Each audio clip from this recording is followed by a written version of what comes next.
Chapter 10 Mechanical Properties of Fluids Part 2 Venturimeter.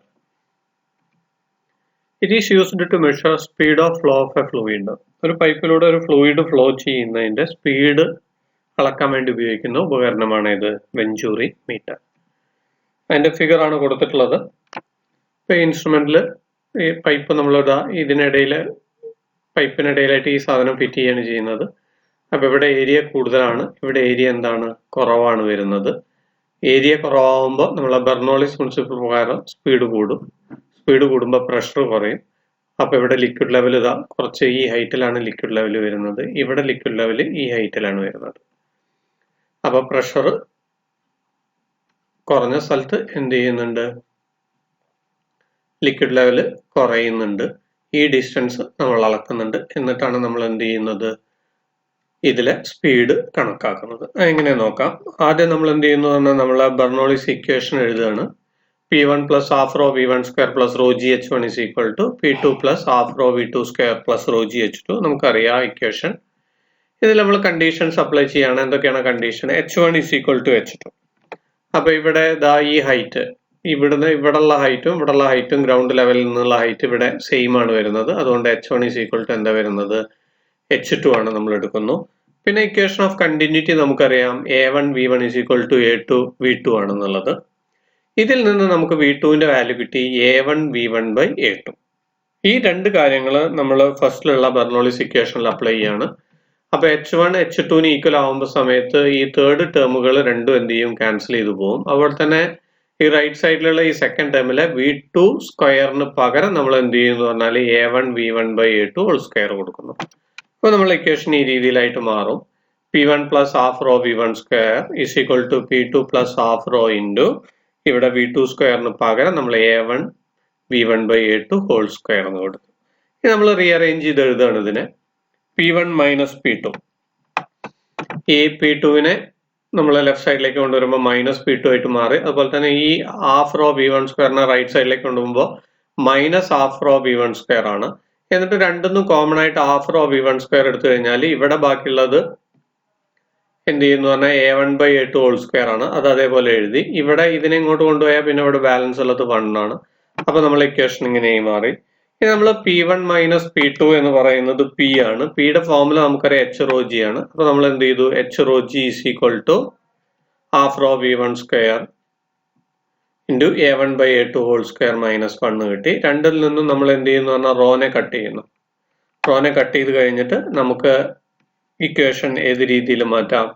V1 square is equal to ഈ 2 നേരെ ഇപ്പുറത്തെ സൈഡിലേക്ക് പോകുമ്പോൾ മുകളിലേക്ക് പോകും. അപ്പൊ മുകളിൽ എന്ത് വന്നു, 2GH വന്നു ഡിവൈഡഡ് ബൈ ഈ term A1 by A2 whole square minus 1. ഇതിൽ നിന്ന് നമുക്ക് V1ന്റെ വാല്യൂ കാണാൻ എന്ത് ചെയ്താൽ മതി, റൂട്ട് എടുത്താൽ മതി. ഇപ്പൊ V1 is equal to root of 2GH divided by A1 by A2 whole square minus 1. ഇതിൽ H എന്ന് പറയുന്നത് ഈ ഡിഫറൻസ് ആണ് വരുന്നത്, H എന്ന് പറയുന്നത്. അടുത്തത് എന്താണ് മാഗ്നസ് എഫക്റ്റ് നോക്കാം. When the ball spins, the difference in velocities of air results in the pressure difference between lower and upper phases and there is a net upward force on the ball. ഇപ്പോൾ ഒരു ball spin ചെയ്യുന്ന സമയത്ത്, ഇപ്പോൾ cricket കളിക്കുന്ന സമയത്ത് ball spin ചെയ്യുന്നുണ്ട്. അതുപോലെ തന്നെ നമ്മൾ ഫുട്ബോൾ കിക്ക് ചെയ്യുന്ന സമയത്ത് മുകളിലേക്ക് പോകുമ്പോൾ ബോൾ സ്പിൻ ചെയ്യുന്നുണ്ട്. അങ്ങനെ സ്പിൻ ചെയ്യുന്ന സമയത്ത് എന്ത് ചെയ്യുന്നുണ്ട് എന്നാൽ വെലോസിറ്റിയിൽ ഡിഫറൻസ് വരുന്നു. വെലോസിറ്റിയിൽ ഡിഫറൻസ് വരുന്ന സമയത്ത് എന്തിൽ ഡിഫറൻസ് വരും, പ്രഷറിൽ ഡിഫറൻസ് വരും. ലോവർ ആൻഡ് അപ്പർ ഫേസസിൽ ആ ബോളിന്റെ രണ്ട് സൈഡിലായിട്ട് പ്രഷറിൽ ഡിഫറൻസ് വരും.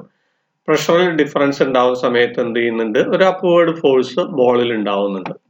ഇങ്ങനെ ബോളിന് എന്ത് ചെയ്യുന്നുണ്ട് എന്ന് പറഞ്ഞാൽ ഒരു ഡൈനാമിക് ലിഫ്റ്റ് ഉണ്ടാവുന്നു. This dynamic lift due to spinning is called Magnus effect.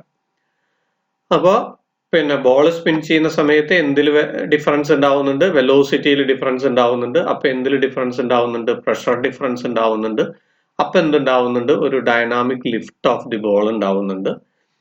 ഇതിനെ നമ്മൾ വിളിക്കുന്ന പേരാണ് എന്ത്, മാഗ്നസ് എഫക്ട്. അപ്പൊ ഇവിടെ ഫിഗറിൽ നമുക്ക് നോക്കാം. ഇപ്പൊ ബോൾ ഇതാ ഈ രീതിയിലാണ്, ഇവിടെ നിങ്ങോട്ടാണ് എന്ത് ചെയ്യുന്നത്, സ്പിൻ ചെയ്യുന്നത്. ഇവിടെ എയർ മൂവ് ചെയ്യുന്ന ഡയറക്ഷൻ ഇവിടെയാണ്. അപ്പൊ ഈ പോയിന്റിൽ എന്ന് പറയുന്നത് എന്ത് ചെയ്യുന്നു എന്ന് പറഞ്ഞാൽ ഈ ഭാഗത്തുള്ള എയറിന്റെ വെലോസിറ്റി കുറവായിരിക്കും, ഈ ഭാഗത്തുള്ള എയറിന്റെ വെലോസിറ്റി കൂടുതലായിരിക്കും. അപ്പോൾ പ്രഷർ ഡിഫറൻസ് വന്നു. പ്രഷർ ഡിഫറൻസ് വരുമ്പോൾ ഒരു ഡൈനാമിക് ലിഫ്റ്റ് മുകളിലേക്ക് ഈ കേസിൽ ഉണ്ടാവുന്നുണ്ട്. ഇതിനെ നമ്മൾ വിളിക്കുന്ന പേരാണ് മാഗ്നസ് എഫക്റ്റ്. ഇനി air foil. The upper part of the plane has more surface area than lower part. ഒരു പ്ലെയിനിന്റെ അപ്പർ പാർട്ടിന് എന്ത് ചെയ്യുന്നു പറഞ്ഞാൽ മോർ സർഫസ് ഏരിയ ഉണ്ടാവും ഏതിനേക്കാൾ, lower പാർട്ടിനേക്കാൾ. The flow speed on the top is higher than that below it. അപ്പൊ എന്ത് ചെയ്യുന്നുണ്ട് പറഞ്ഞാല് എയറിന്റെ speed of flow എവിടെ കൂടുതലായിരിക്കും? മുകളിൽ കൂടുതലും താഴെ കുറവായിരിക്കും. There is an upward force resulting dynamic lift of the wings. അപ്പൊ എന്ത് ചെയ്യുന്നു പറഞ്ഞാൽ ഒരു അപ്വേർഡ് ഫോഴ്സ് ഉണ്ടാവുന്നുണ്ട്, കാരണം പ്രഷർ ഡിഫറൻസ് വരും. പ്രഷർ ഡിഫറൻസ് വരുമ്പോൾ ഒരു ഡൈനാമിക് ലിഫ്റ്റ് ഉണ്ടാവുന്നുണ്ട്. And this balances the weight of the plain. അപ്പൊ ഇത് പ്ലെയിനിന്റെ വെയിറ്റിനെ എന്ത് ചെയ്യുന്നുണ്ട്? ബാലൻസ് ചെയ്യുന്നുണ്ട്. ഇതാണ് എയർ ഫോയിലിന്റെ എക്സ്പ്ലനേഷൻ. അപ്പൊ എന്ത് ചെയ്യുന്നു പറഞ്ഞാല് മുകൾ ഭാഗത്ത് എന്ത് ചെയ്യുന്നുണ്ട് എന്ന് പറഞ്ഞാൽ ഇവിടെ സ്പീഡ് കൂടുതലായിരിക്കും, ഇവിടെ സ്പീഡ് കുറവ്. ഇപ്പൊ ആരോ മാർക്ക് കാണിക്കുന്ന സ്പീഡിനെയാണ്, കാരണം ഇവിടെ ഏരിയ കൂടുതലായതുകൊണ്ട് ഇവിടെ സ്പീഡ് കൂടുതലായിരിക്കും, താഴെ സ്പീഡ് കുറവ്. സ്പീഡ് കൂടുമ്പോൾ പ്രഷർ എന്ത് ചെയ്യുന്നുണ്ട് പറഞ്ഞാൽ കുറയുന്നു, ഇവിടെ പ്രഷർ കൂടുതലായിരിക്കും. അപ്പൊ പ്രഷർ കൂടിയ സ്ഥലത്ത് നിന്ന് പ്രഷർ കുറഞ്ഞ സ്ഥലത്തേക്ക് എന്ത് ചെയ്യുന്നുണ്ട്? ഒരു ഡൈനാമിക് ലിഫ്റ്റ് വരുന്നുണ്ട്. ഇതാണ് air ഫോയിലിന്റെ working.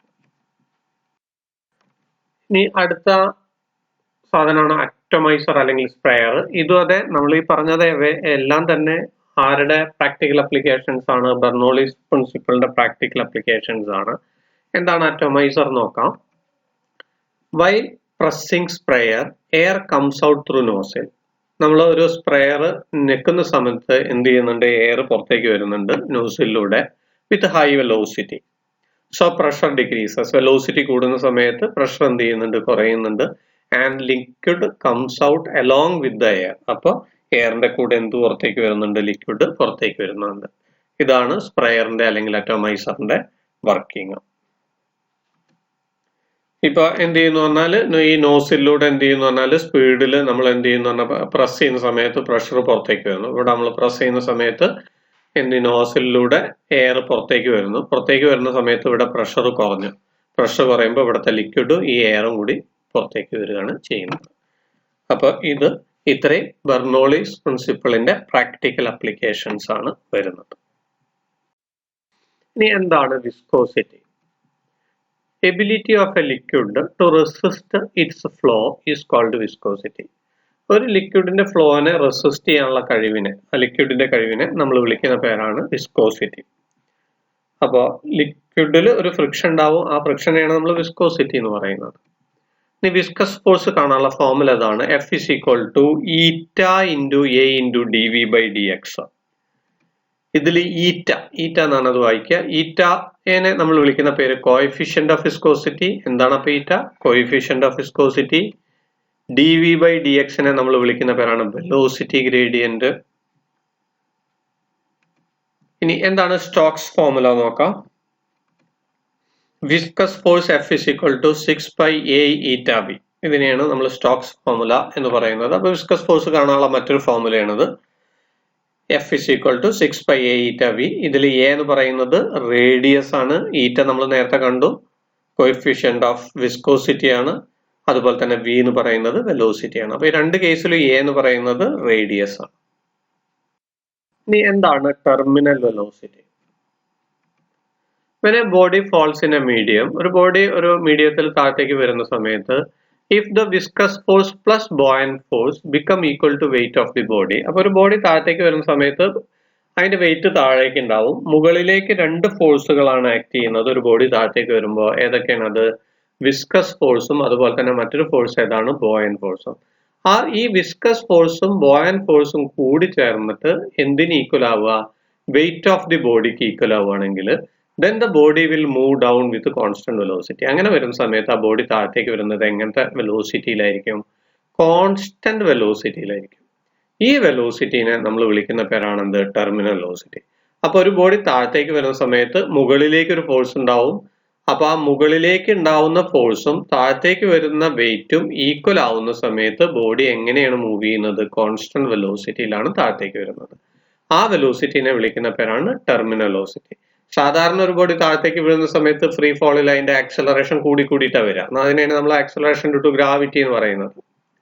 9.8 metre per second square. അതായത് ഓരോ സെക്കൻഡിലും അതിന്റെ വെലോസിറ്റി കൂടി വരും.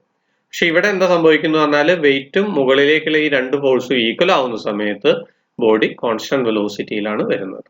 ഇതിനെയാണ് ടെർമിനൽ വെലോസിറ്റി എന്ന് പറയുന്നത്. അപ്പൊ ഈ നമ്മളെ വാട്ടർ ഡ്രോപ്സ്, ഇപ്പൊ റെയിൻ ഡ്രോപ്സ് താഴത്തേക്ക് വരുന്നത് കോൺസ്റ്റന്റ് വെലോസിറ്റിയിലാണ്. കാരണം അത് എന്താ അറ്റൈൻ ചെയ്യുന്നതുകൊണ്ടാണ്, ടെർമിനൽ വെലോസിറ്റി അറ്റൈൻ ചെയ്യുന്നതുകൊണ്ടാണ്. ഇതിന്റെ ഒരു ഡെറിവേഷൻ നോക്കാം.